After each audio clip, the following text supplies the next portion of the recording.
Good day mga ka-explorer! Nandito tayo ngayon sa Archdiocesan Shrine of Our Lady of Lourdes o kilala din sa tawag na Sunken Shrine of Cabetican dito sa Bacolor, Pampanga. Tara na't samahan nyo kaming alamin ang kasaysayan ng simbahan.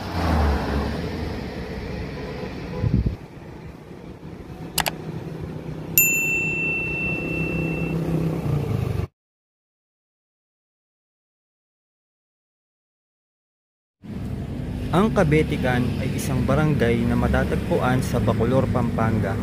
Kilala bilang isa sa mga pilgrimage site sa lalawigan dahil sa sikat nitong dambana na Our Lady of Lourdes.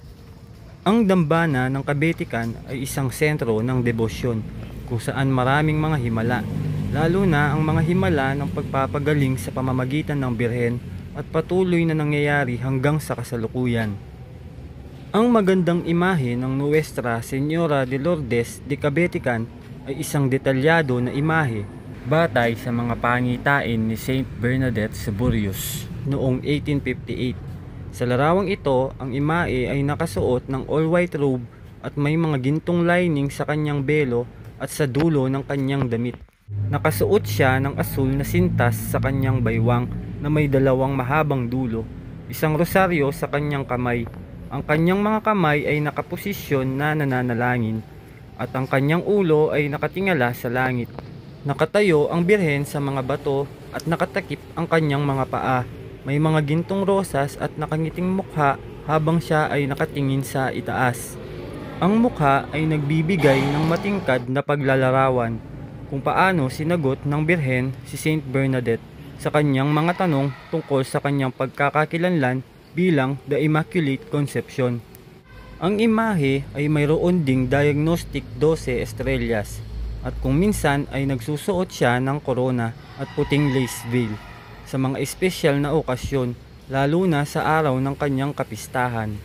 Nagsimula ang debosyon sa Our Lady of Lourdes ng Cabetican noong May 16, 1906 kung saan dinala ang imahe ng Our Lady of Lourdes sa baryo Cabetican na nakasakay sa isang katutubong bangka sa kanilang mga balikat at dinala ito sa kapilya ng baryo.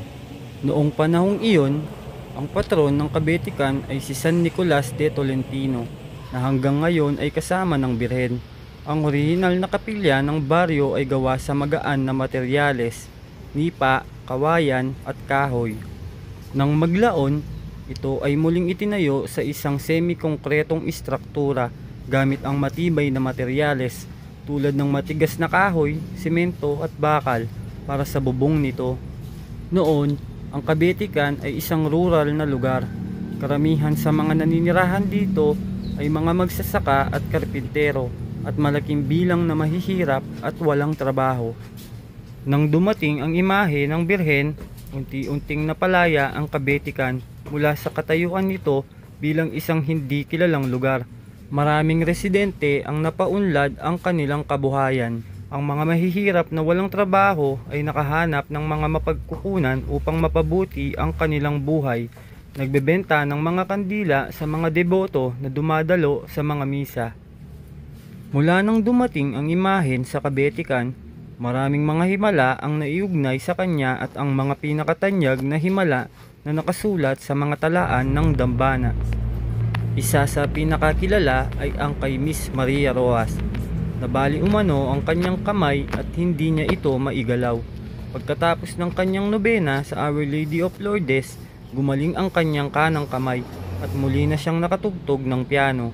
Naranasan niya ang mga gabing walang tulog dahil iniisip kung ano ang maibibigay niya sa Miraculous Lady of Cabetican dahil sa kanyang mahimalang pagpapagaling.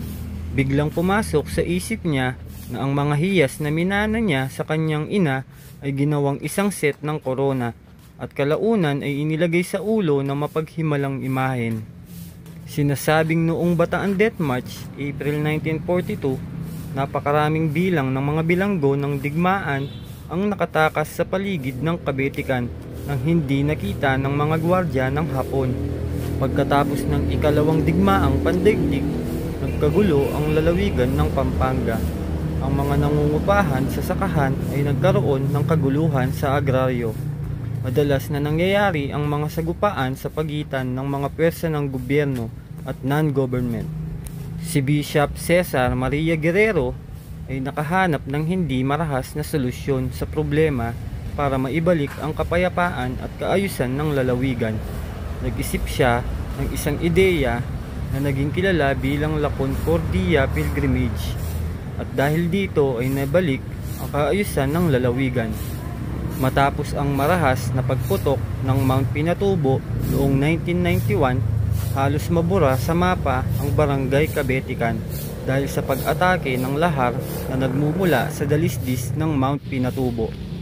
Habang ang Kabetikan ay dumanas ng pagkawasak, wala ni isang buhay ang nawala dahil sa mapagmahal at pagmamalasakit ng Birhen. Mula sa mga bakas ng pagkawasak, nabawi ng Kabetikan ang dating kaluwalhatian nito. Ngayon, malalaki at magagandang bahay ang nangingibabaw sa tanawin ng barangay. Ang lahat ng ito ay iniuugnay sa pamamagitan ng mapaghimalang mahal na Birhen. Ang paglago ng lungsod ay nakikita na ngayon sa buong lugar. Dahil sa maraming himala na naiugnay sa kanyang nasasakupan, ang kanyang kapilya ay patuloy na naging pilgrimage spot sa lugar dito sa Pampanga. Ang kapilya ay itinaas sa katayuan ng isang Archdiocesan Shrine noong November 29, 1980, at ito ay formal na itinatag noong March 11, 1981. Ang debosyon sa Nuestra Señora de Lourdes de Kabetikan ay patuloy na umuunlad hanggang sa araw na ito.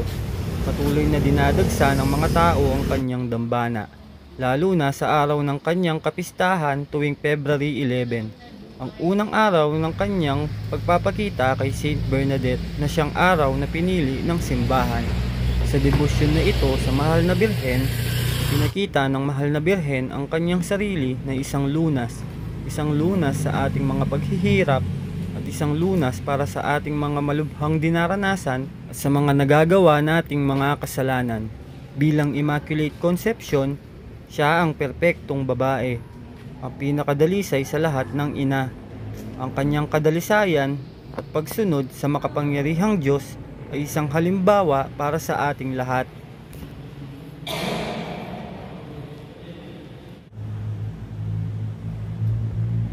At dito na po nagtatapos ang ating mini vlog. Maraming salamat po sa panunood, and God bless us all.